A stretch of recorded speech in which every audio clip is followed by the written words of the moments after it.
pinned my telephone to the computer so I can see it, because it looks like I'm not seeing people showing up, popping in, raising hands, and so forth on the Clubhouse. So welcome to today's Bible study. It's Saturday. It's the day of rest. It's the day dedicated to spending time with our Lord, spending time in His Word, resting from all works, resting from anything that makes us toil, that makes us weary, and just delving into His Word and understanding it and spending time and relax with family and loved ones. No cooking, no cleaning, just like relax, okay? So that's imitation of what God Himself did on His seventh day. He rested from all His creative works, which does not mean that He rested from, it does not mean He rested from His other works. In fact, Jesus says that until this day, my Father keeps operating, and so do I operate. It's just, it's not an operation of creation. It's an operation of restoration that we're going through right now. So, diving into Genesis, the chapters for today are Genesis from 25 to 26. And I hope you've found a lot of notes for yourself. We will not be covering all of these because there's lack of time. And yeah, I've left some there because there's something that's speaking. I've left some blank spaces for certain pieces, certain sections, because there's something that's there and I can't put my finger on it. Well, maybe during this Bible reading together, something will come up for me, and I hope something comes up for you as well. Raise your hand, join in, participate by reading from your version of the Bible, as long as it's not one of those super duper tainted ones, like, Freemason Bible. That said, and like we really dive in, read the Bible, and you need not that anyone teach you, but the Holy Spirit will let you know what it is, no matter how twisted the translation may be. Like the one Bible that I've spent most of my last years on is Jehovah's Witness Bible. I prefer the older version, not the brand new one, not the silver one, the one they call it the silver sword. I prefer the older version because it has so many more cross references, although the problem with these cross references is, and also this translation is, like in so many others, that it's been translated and tweaked, and certain words have been used rather than others to be upholding their dogmas. Now, if I'm going to be using the Bible to uphold a dogma, an external dogma, which usually, if you delve any deeper on the dogmas of your church, or your denomination, or even just the person you are following, the teacher you are following online, you will start to see where those dogmas have root in man and have root in paganism. Most of you are going to hate me for saying this. It's taken me a very long time to come to this conclusion. Already I was not agreed on the cross, but Jehovah's Witness reason for the cross not being Christian, although it makes sense, like it's their reasoning is, would you worship the instrument of death of your mother, for example? Let's say a car runs over your mother. What would you do? Would you take that car and make it the symbol of the life of your mother? Absolutely not. That already could be something, but I needed more proof. that the cross was not enough. And I came across sometime back, I was so happy this summer, I think it was, this summer, beginning of this summer, I don't remember exactly when, and I came across in a local store this encyclopedia of religion and ethics, where it talks about the crosses. And so I went diving deep into the study of the cross, and I found there, plus I found somewhere else, another study, that the cross that we know as the Christian cross was at times, but not too often, used in the symbol of the sun god, of Apollo. And it is called Apollo's scepter. And so when I realized, when I finally saw that the cross that us Christians, we've been told all our life for centuries that it is the symbol of Christ. And instead you come and find out that it is the scepter of Apollo, and that Constantine, when he says he saw in a vision, in hoc signo vinces, in this symbol you will win. Who was Constantine? Constantine was a pagan emperor, and pagan Roman emperor, and as emperor, he himself was worshipped as a god, and he himself was worshiper of Apollo. So the sign he was winning in was not the symbol of Christianism, of Christianity. It was the symbol of his pagan god, how he would manage to bring into subjection to him once again all of these Christians who were rejecting all of their pagan traditions. So he comes in and he turns all of these pagan things into Christian. So if you are following along, if you have a cross, you most probably want to throw that thing out, destroy it, no matter what kind of cross it is. This is one thing that it's been hidden in plain sight for so long.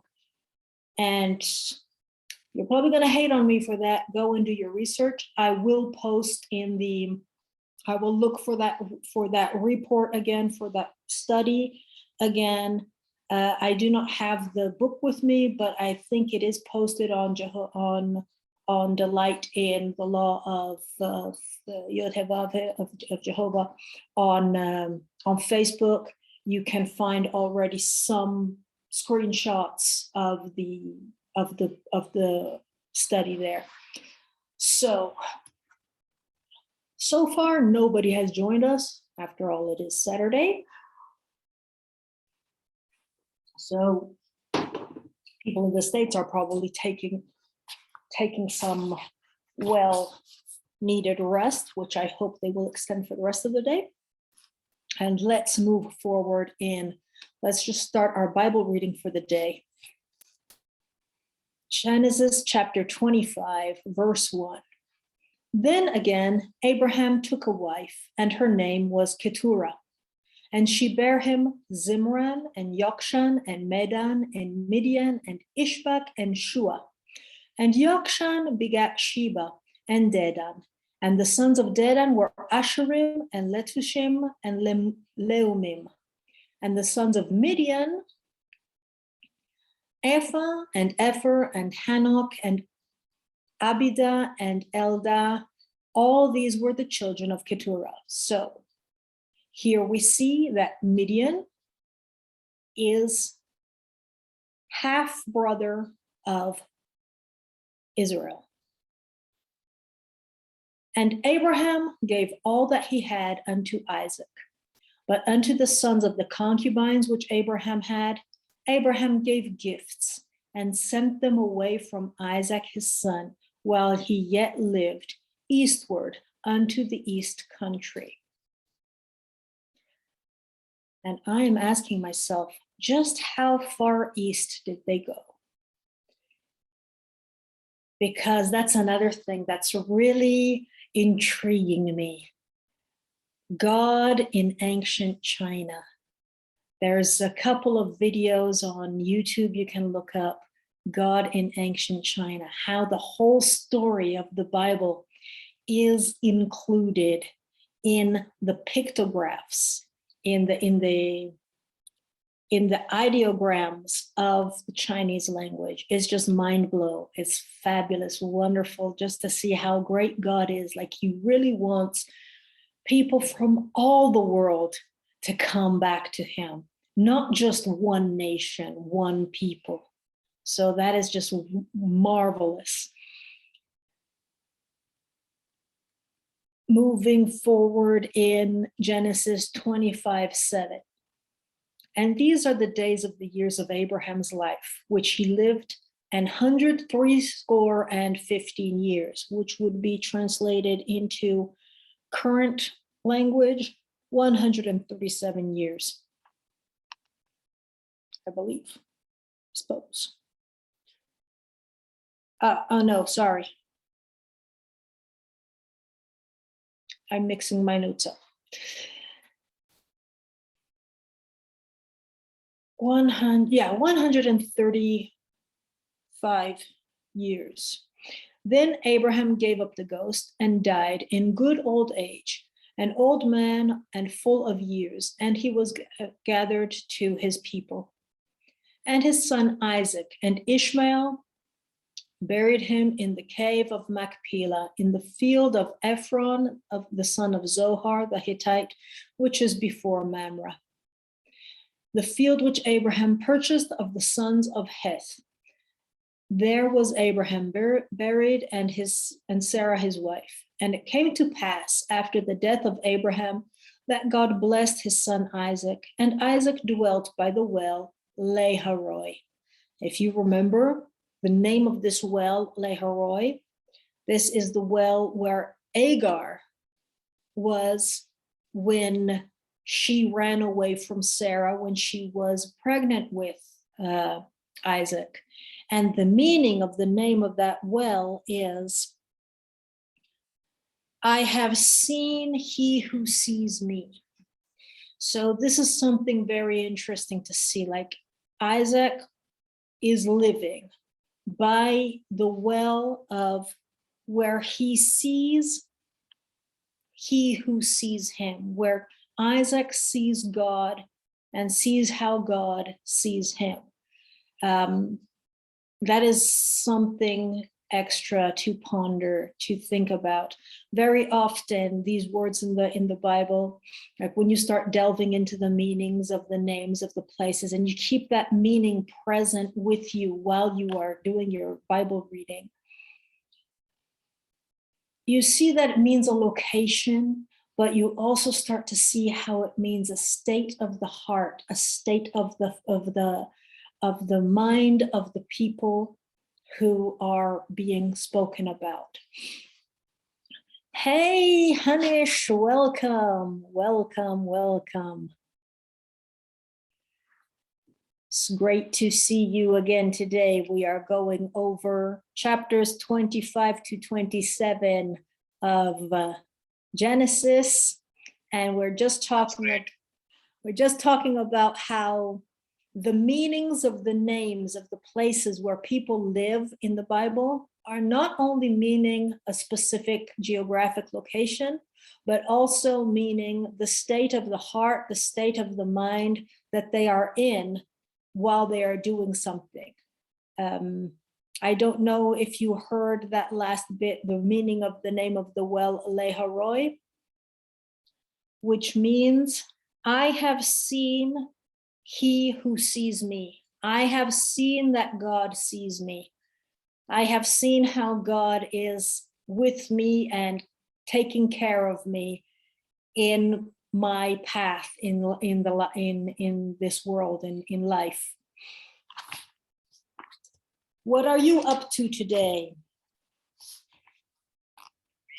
Yeah, Mom, just like empty pot was ready to learn anything, and this topic is absolutely new to me, so I'll just continue listening and getting the morals of it. Right. I've put the phone in such a way that I can see people raise their hand if they want to speak better, because I had it in a different position. So if there's any question comes up for you or any point, if you'd like, you can either raise your hand and ask immediately or else send a message so I can look at it and we can go over it later. So, okay. So moving forwards now, we are in Genesis 25:12. Now these are the generations of Ishmael, Abraham's son, whom Hagar the Egyptian, Sarah's handmaid, bare unto Abraham. And these are the names of the sons of Ishmael by their names, according to their generations: the firstborn of Ishmael, Nebayot, and Kedar, and Abdil, and Mibsam, and Mishma, and Duma, and Massa, Hadar, and Tema, Jetur, Naphish, and Kedema. These are the sons of Ishmael, and these are their names by their towns and by their castles, 12 princes according to their nations. And these are the years of the life of Ishmael, 137 years. And he gave up the ghost and died, and was gathered unto his people. And they dwelt from Havilah unto Shur, that is before Egypt, as thou goest towards Assyria. And he died in the presence of all his brethren. So the one thing that stood out for me here is a few days ago when we were talking about how God promised the entire land between Egypt all the way over to the Euphrates to Abraham and his offspring. And now this Bible is really messed up, but it's kind of chaotic. Practically, to give you a visual. So practically, God promised to Abraham everything from all here, whereas all we know from the Israelites is that they occupied this land, but they didn't occupy the rest. And so the question that came up for me last time was, didn't God promise all of this to his sons? And now we see that the sons of Ishmael went and occupied all of this area. So all the way over here, all the way to the Euphrates. So God's word always gets fulfilled in ways which we don't seem to understand. Like if we don't dig deeper, if we don't look deeper. Ishmael was Abraham's son, and he occupied this whole big piece of land. So that's just like, whoa, okay, we got the answer to the question we had a few days ago. So moving forward on Genesis 25:19. And these are the generations of Isaac, Abraham's son. Abraham begat Isaac, and Isaac was 40 years old when he took Rebekah to wife, the daughter of Bethuel the Syrian of Paddan Aram, the sister to Laban the Syrian. And Isaac entreated the Lord for his wife, Jehovah for his wife, because she was barren, and Jehovah was entreated of him, and Rebekah his wife conceived. And the children struggled together within her, and she said, if it be so, why am I thus? And she went to inquire of Jehovah.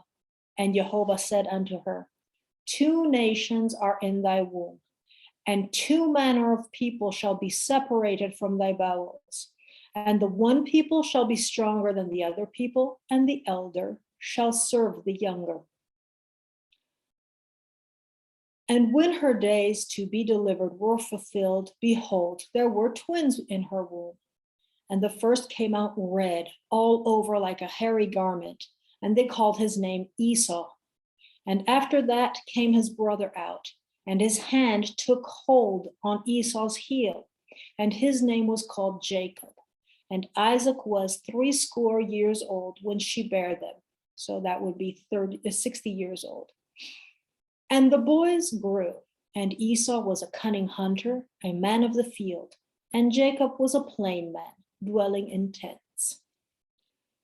And Isaac loved Esau, because he did eat of his venison, but Rebekah loved Jacob. Welcome, Remy. We are doing a Bible study, reading chapters 25 to 27. You are very welcome to volunteer to be reading, to ask questions, to share your insights. Anything comes up for you. Oh, and you are new to Clubhouse, so welcome to Clubhouse as well. If you'd like to join the stage, you are very welcome to. Right, okay. So here we see, we just saw how Esau and Jacob, how they were already fighting with each other in Rebekah's womb. And let's move forward, Genesis 25:29. And Jacob sowed pottage, and Esau came from the field, and he was faint. So this is King James Version, which is kind of ancient, kind of weird language sometimes. So that would be translated, Jacob was cooking some stew. And Esau said to Jacob, feed me, I pray thee, with that same red pottage, for I am faint. Therefore was his name called Edom. So it would seem that the red pottage was red lentils. Anyhow, it was red. And Jacob said, sell me this day thy birthright. And Esau said, behold, I am to the point to die, and what profit shall this birthright do to me? And Jacob said, swear to me this day. And he sware unto him, and he sold his birthright unto Jacob. Then Jacob gave Esau bread and pottage of lentils, and he did eat and drink, and rose up and went his way. Thus Esau despised his birthright. So let's just pause there for a moment, because this is one thing that never really sounded too right with me. And I always thought, why would someone sell their preeminent position for, like, was he really that superficial? Was Esau really that superficial? Maybe yes, maybe no. Maybe he was very much pushed only by his instincts. Maybe there's more to the story.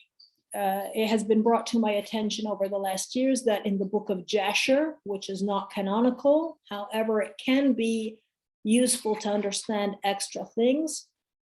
It might be that Esau said, I am just about to die, could be connected to a situation according to which, well, in the book of Jasher, I think it says that Esau killed Nimrod. And we tend to think that, oh, but how's that possible? Nimrod lived how many generations back? The thing is this, like, even if we go and we look at and we do the generational overlap, as we were saying some days ago when we were looking at the whole generations from Noah down to Abraham, if we do the generational overlap, we see how some of Abraham's progenitors outlived him. One, I think, even outlived him. I think it was Arphaxad, who outlived Abraham by 35 years. So back in the day, people had a very long lifespan. And that's so interesting also from the point of view of these people, they all knew, almost all of them knew their parents who lived on the, who made it through the flood on the ark. They had firsthand account of what happened. And yet only Abraham and his family were loyal to God. So that really is an encouragement for us today.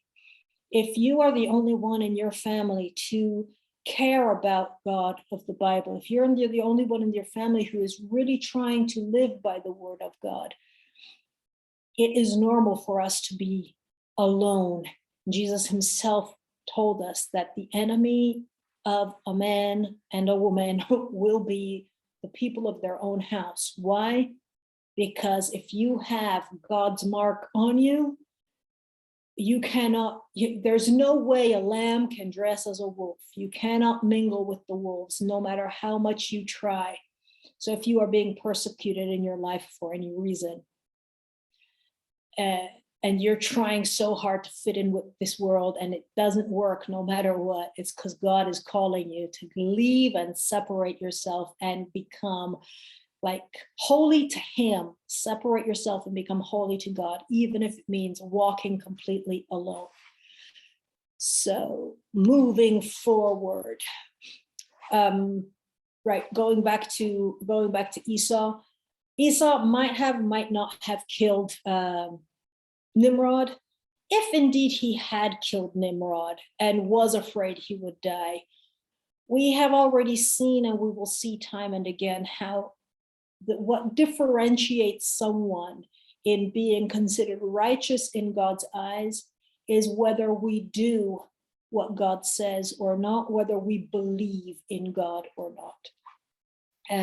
And Esau repeatedly demonstrates that he does not have faith in God. He knows God, but he does not have faith in God, and thus he does not do things according to God's way.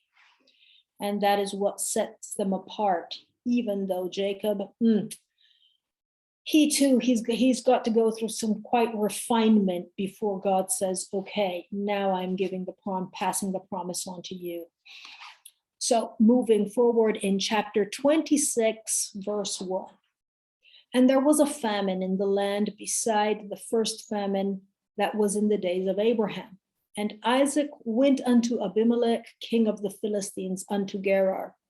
And Jehovah appeared unto him and said, go not down into Egypt, dwell in the land which I tell of thee. Sojourn in this land, and I will be with thee, and will bless thee, for unto thee and unto thy seed I will give all these countries, and I will perform the oath which I swear unto Abraham thy father.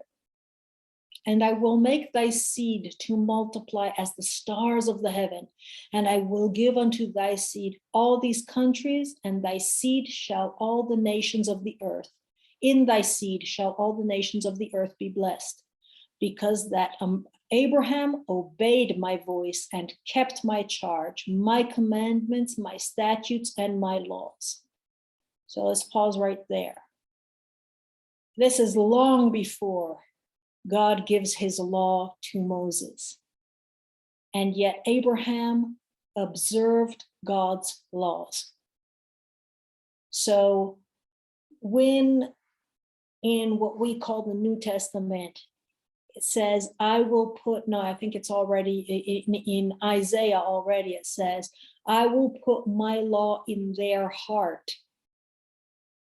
And then I think it's Paul who says that the people of the nations are proof that God has put his law in our hearts, because we by nature, even though we are not among God's people, maybe like personally, as far as I see it, you are God's people when you start living according to God's word. Until then, you're just someone who knows it, but you're not really doing it, so you are not God's people. And practically when he says that we demonstrate how God's law is automatically in our heart. Just think of it. In all countries of the world, thou shalt not kill, thou shalt not steal, thou shalt not lie. What is it? Adultery is condemned, was condemned already way back in the day in so many other countries, in so many other nations and law systems. So we all have pretty much the same laws. God has put those in our hearts. So Abraham was already keeping the law given to Moses long before it was written. And that's something that really is so marvelous to understand for me personally. I don't know about you, let me know. So now we are in Genesis 26, verse 6. And Isaac dwelt in Gerar, And the men of the place asked him of his wife, and he said, "She is my sister." For he feared to say, "She is my wife," lest, said he, the men of the place should kill me for Rebekah, for she was fair to look upon. And it came to pass that when he had been there a long time, that Abimelech, king of the Philistines, looked out at a window and saw, and behold, Isaac was sporting with Rebekah his wife. And Abimelech called Isaac and said, "Behold, of a surety she is thy wife. Now, how saidst thou, she is my sister?" And Isaac said unto him, "Because I said, lest I die for her." And Abimelech said, "What is that thou hast done unto us? One of the people might lightly have lain with your wife, and thou shouldest have brought guiltiness upon us." And Abimelech charged all his people, saying, "He that touches this man or his wife shall surely be put to death." Now this Abimelech is the same Abimelech who had almost taken Abraham's wife. So here he is, and he says, oh gosh, like father, like son, again. They come here and they say that their wife is their sister, and we almost do this big sin. So in this aspect, this Philistine king, Abimelech, still had some degree of righteousness with him. Plus, he was also confederate with Abraham earlier. So that is something we want to keep into account. And Abimelech, and then Isaac, Genesis 26:12. Then Isaac sowed in that land and received in the same year 100-fold, and Jehovah blessed him. And the man waxed great and went forward and grew until he became very great, for he had possessions of flocks and possessions of herds and great store of servants, and the Philistines envied him. For all his wells which his father's servants had digged in the days of Abraham his father, the Philistines had stopped them and filled them with earth. And Abimelech said unto Isaac, "Go from us, for thou art much mightier than we." And Isaac departed thence and pitched his tent in the valley of Gerar and dwelt there. And Isaac digged again the wells of the water which they had digged in the days of Abraham his father, for the Philistines had stopped them after the death of Abraham. And he called their names after the names by which his father had called them. And Isaac's servants digged in the valley and found there a well of springing water. And the herdmen of Gerar did strive with Isaac's herdsmen, saying, "The water is ours." And he called the name of the well Ezek, because they strove with him. Ezek means strife. And they digged another well and strove for that also. And he called the name of it Sitnah. Sitnah means strife. It also means accusation, a letter of accusation. And he removed from thence and digged another well. And for that they strove not. And he called the name of it Rehoboth.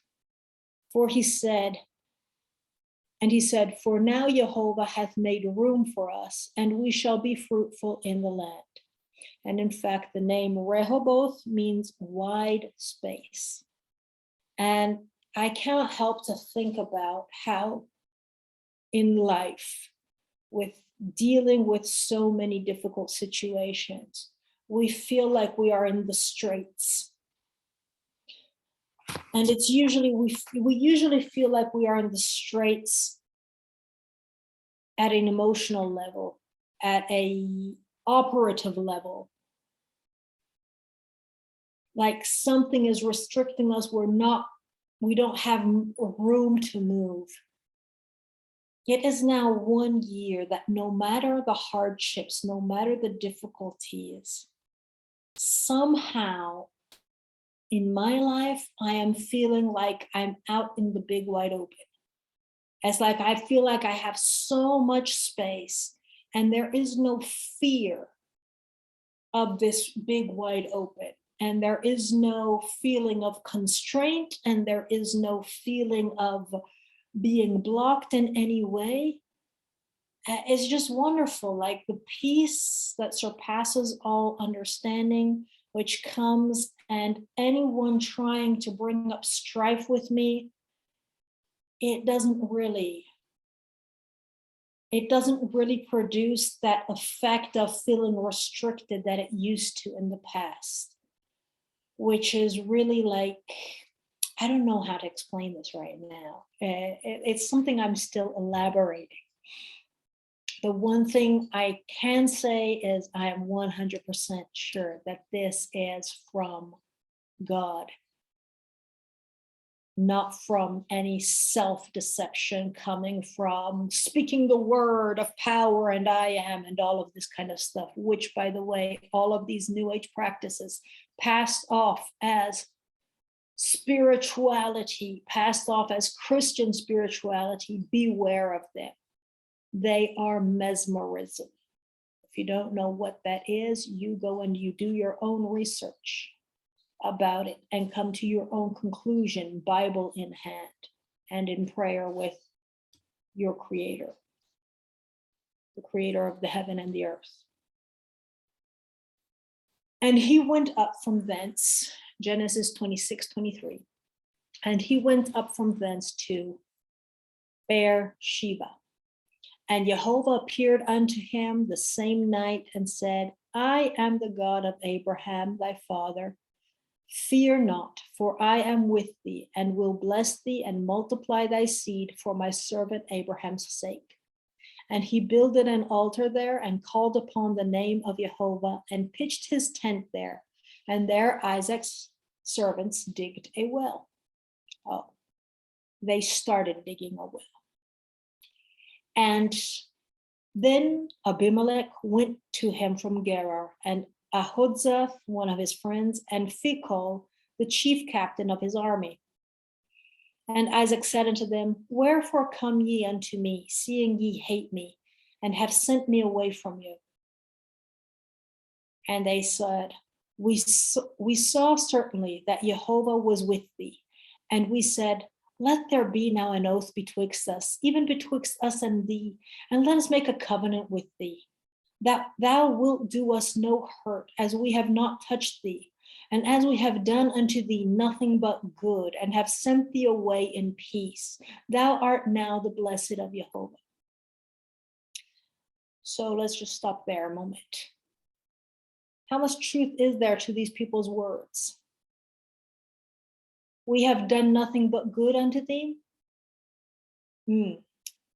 I had to lie to keep me and my family safe from you, because otherwise, if you had known the truth about my wife, you would have killed me and taken her.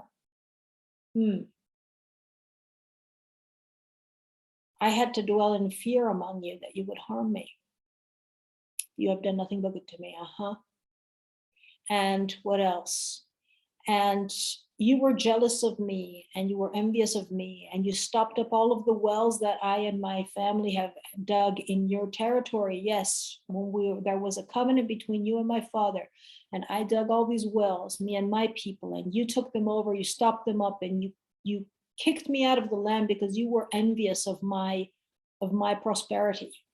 Instead of rejoicing with me, you wanted to take it away from me. So you kicked me out thinking that you would harm me, thinking that by sending me away, I would somehow become poorer. But still, God has blessed me and made me prosper. And now you are coming here because you are afraid of me, because I have grown so much that now you are afraid of me.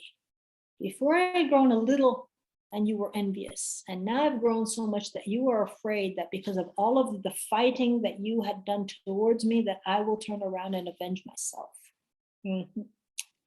So that's the kind of thinking we need to have when people who have deliberately harmed us time and again, and with whom we could never live in safety,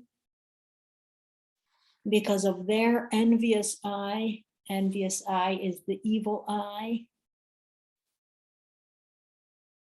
And we don't need to have any any medallions to protect ourselves from an evil eye. All we need is the Most High over all the earth to have our back. And we have that by how? By doing our very best in all our imperfection to live by his word. But when these people come, these same people who wanted to harm us, who everything they did against us was for our evil, to bring harm to us, though they didn't want to dirty their hands, not too much. They didn't want to get their hands too dirty, but they were scheming and plotting against us. And the only reason they didn't touch us was because they didn't want to get caught in the act. And they come to us because now they are afraid of us. What do we do? What does Isaac do? Genesis 26:30. And he made them a feast, and they did drink and eat. And they rose up betimes in the morning and swear to one another. And Isaac sent them away. Excuse me. Sorry. And they departed from his place. And it came to pass the same day that they came and he made a feast and they departed, that Isaac's servants came and told him concerning the well which they had digged, and said unto him, we have found water. And he called it Sheba. Therefore, the name of the city is Beersheba unto this day. So let's just have a look at this word Sheba. It means 7, and it can also mean an oath. In Hebrew, Sheba, the number 7, is a smaller round number. Nowadays, we tend to go by the tens, 10, 20, 30. Hebrews went by sevens, 7, 14, 21. And then in England, they go by the dozens. England, well, various parts of the world, they would go by the dozens, 12, 24, and so forth. In Hebrew, 7 was a multiple, minimum multiplier number.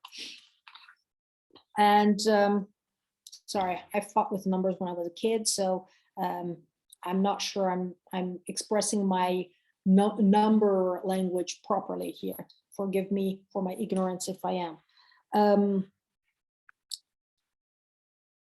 It is a holy number. Number 7 is also considered a holy number among the Egyptians and the Arabs, and I don't remember who else, the third one, because my chicken scratch, I cannot read that right now. Beersheba itself means a 7-fold oath, or else the well of the oath. So that is something interesting to ponder, not to fall into the spiritistic use of numerology that has been infiltrating itself a lot among Christians, like praying at a certain hour for so many minutes or looking out for certain numbers and angels. All of that is pagan stuff we want to stay away from. Do your own research about this. Don't take my word for anything. Do your own research about it and come to your own conclusion, always in prayer and with the Bible and with God. However, I find it very interesting that the Bible is underlining this. So there's got to be a meaning for that. You want to understand something better, just pray about it and ask the question, and God will give you the answer in his due time. Genesis 26:34. And Esau was 40 years old when he took to wife Judith, the daughter of Beri the Hittite, and Basemath, the daughter of Elon the Hittite. Elon Musk, Elon the Hittite, which were a grief of mind unto Isaac and Rebekah. So here's another thing that Esau did. He went and took wives to himself without consulting his parents. Back in the day, that's the way you did it. And I'm starting to think that even nowadays, which we might it might be better if we actually bring that back, consulting parents, or rather, consulting parents about who you should be with. That might be something to start reconsidering a lot. But it's a discussion for another Bible study, probably. What do you think about that?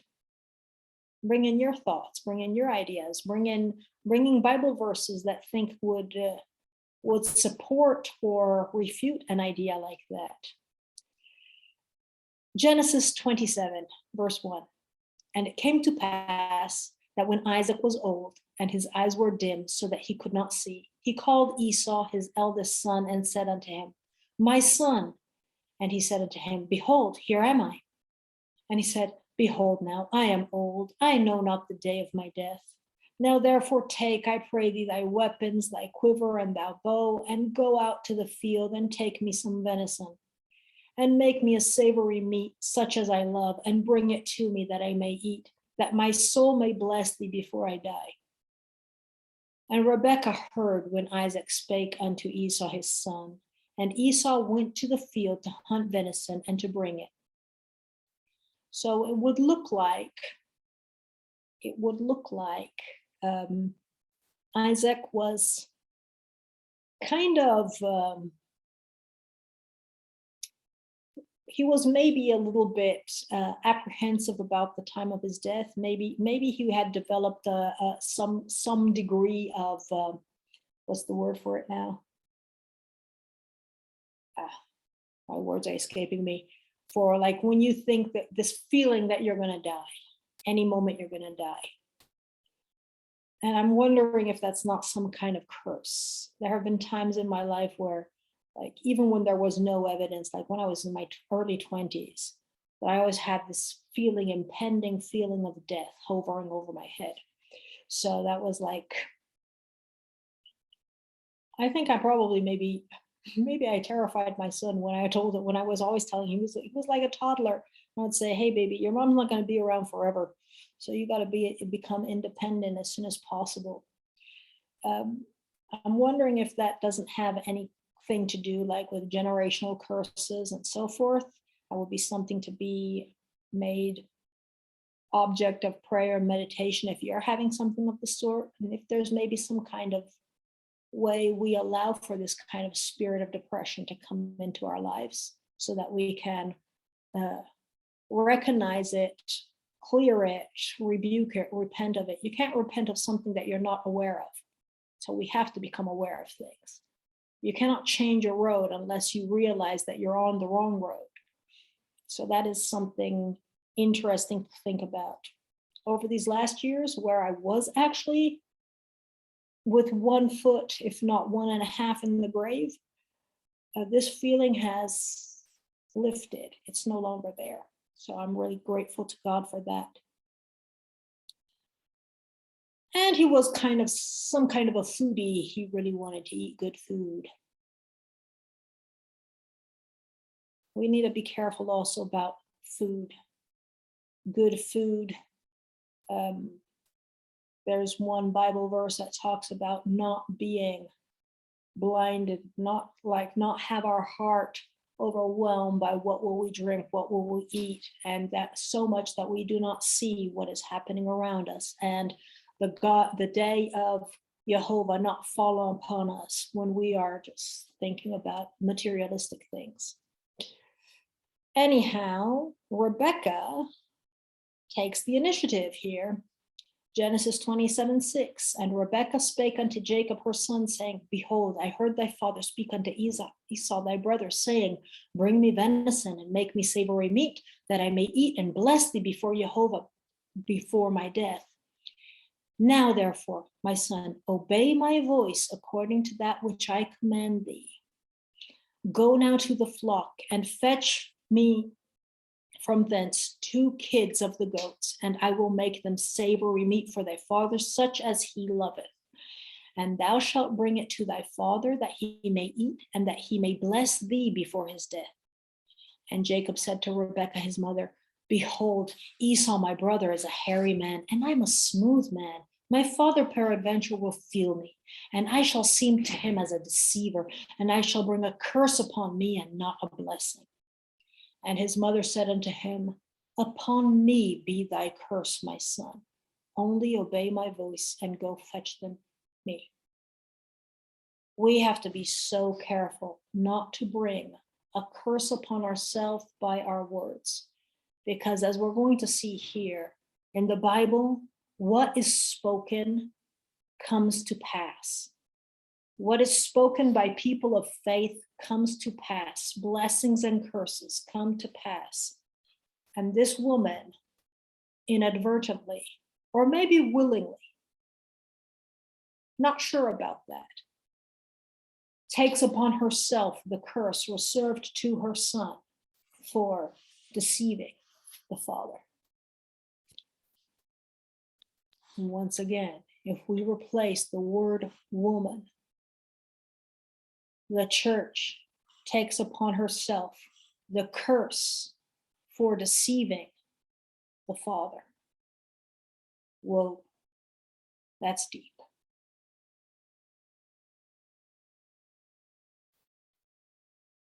And he went, Genesis 27:14.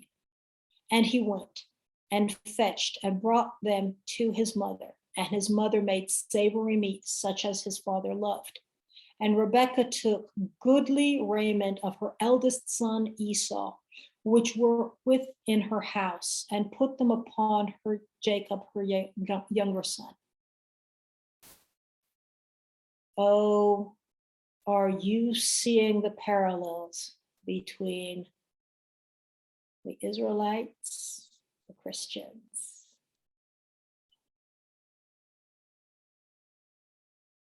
And she put the skins of the kids of the goats upon his hands and upon the smooth of his neck. And she gave the savory meat and the bread which she had prepared into the hand of her son Jacob. And he came unto his father and said, My father. And he said, Here am I. Who art thou? Who art thou, my son? And Jacob said unto his father, I am Esau, thy firstborn. I have done according as thou badest me. Arise, I pray thee, sit and eat of my venison, that thy soul may bless me. And Isaac said unto his son, How is it that thou hast found it so quickly, my son? And he said, Because Jehovah thy God brought it to me. And Isaac said unto Jacob, Come near, I pray thee, that I may feel thee, my son, whether thou be my very son Esau or not. And Jacob went near unto Isaac his father, and felt him, and said, The voice is Jacob's voice, but the hands are the hands of Esau. And he discerned him not, because his hands were hairy as his brother Esau's hands. So he blessed him. And he said, Art thou my very son Esau? And he said, I am. And he said, Bring it near to me, and I will eat of my son's venison, that my son may bless thee. And he brought it near to him, and he did eat. And he brought him wine, and he drank. And his father Isaac said unto him, Come near now, and kiss me, my son. And he came near and kissed him. And he smelled the smell of his raiment, and blessed him, and said, See, the smell of my son is as the smell of a field which Jehovah hath blessed. Therefore God give thee of the dew of heaven, and the fatness of the earth, and plenty of corn and wine. Let people serve thee, and nations bow down to thee. Be Lord over thy brethren, and let thy mother's sons bow down to thee. Cursed be everyone that curseth thee, and blessed be he that blesseth thee. Now, this could also be referring to the difference between